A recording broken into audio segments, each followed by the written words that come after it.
Coach, you've coached wide receivers before, but how much of a acclimation process has it been to make that switch from tight ends to wide receivers this year? It's not a big switch. I mean, tight ends, you run routes also, and you're responsible for similar stuff in the run game when you're displaced.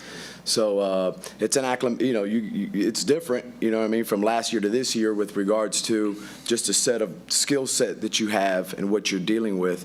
But I mean, it hasn't been a big change. Stay on the left, third row. Coach, what does Evan Stewart add to this offense, and is he the kind of guy that you foresee just making an immediate impact as a true freshman? Yeah, so far, I mean, he's added his speed is when you're watching it on video or you're watching it in, live on the field, it's there. I mean, the DBs feel it. He's explosive, so he's fast in short areas and he's fast with long speed, and that all helps route runners get open.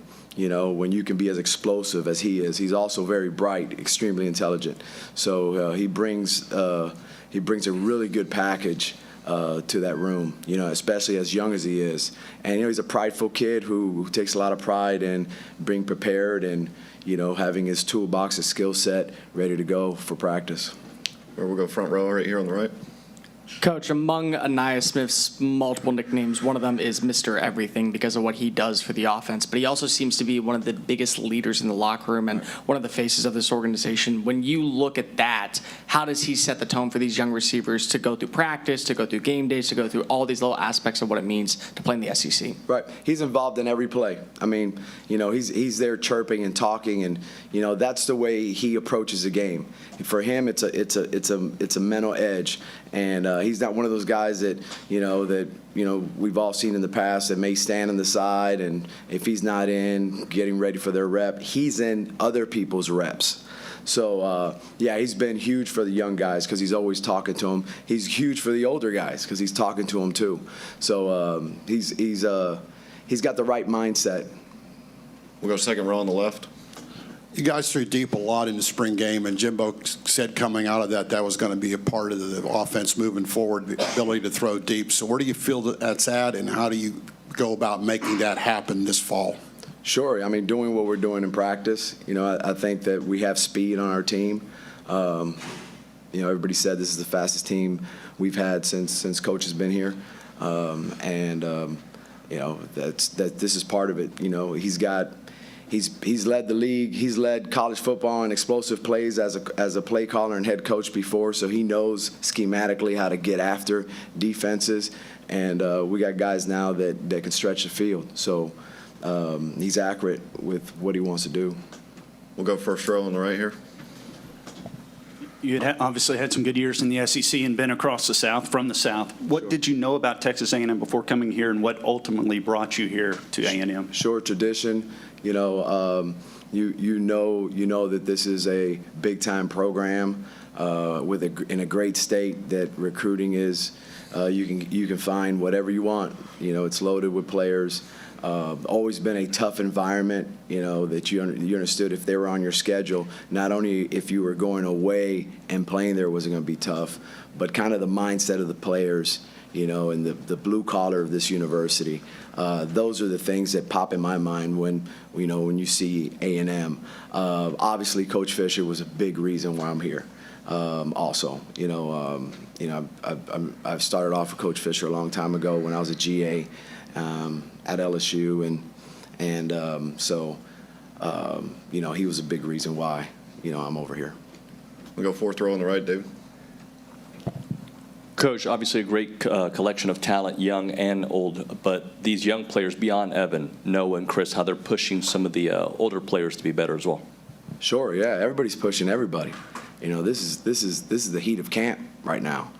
So it's heavy competition. And with respect to the guys in the room, it stays on the field. So they've done a really good job going in the meeting and talking with each other and giving each other their thoughts and, hey, you should, he's right, listen to this, and, or, hey, coach, could he have done X, Y, Z? So they've been really good teammates in the meeting room, but they've got after each other on the field. So they're competing. We'll go to the sixth row on the right. Coach, as sort of a follow-up to that with Chris and Noah specifically, bringing the size that they do, something that,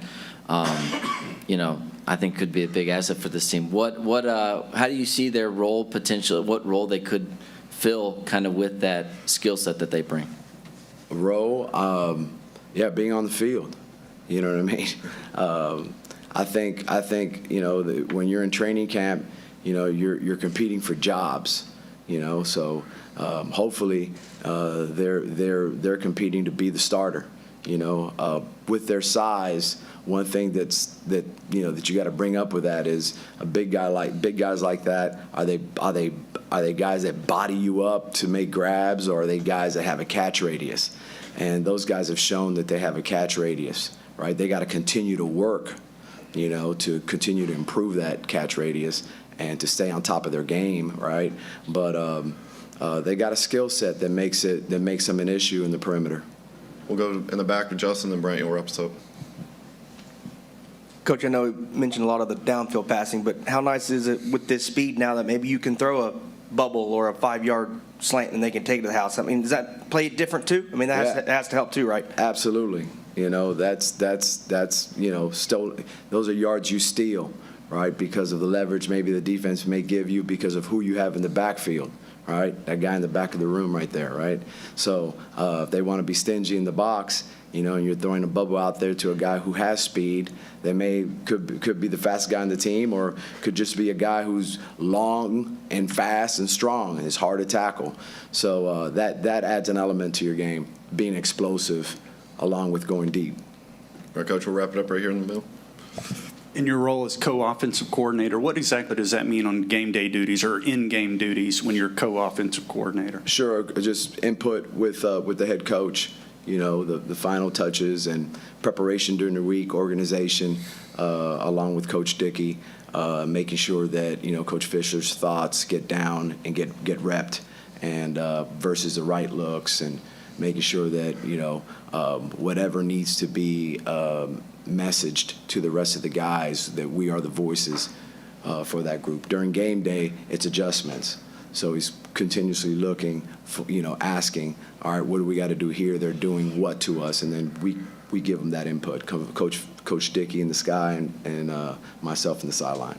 Always like to hear the old stories. Any early impressions from being with Coach Fisher in Baton Rouge in 04, and anything that stuck with you at that time that you learned from him? Sure. Just his ability to have more and make the players feel like it's less. Just a huge volume of offense. And then, the players didn't feel it. Just the way he approached it and taught it, the methods, the simple sayings that clicked in meeting rooms. Hey, say this because they'll get it. Just his ability to be a really good teacher. All right, thanks, Coach. Appreciate the time.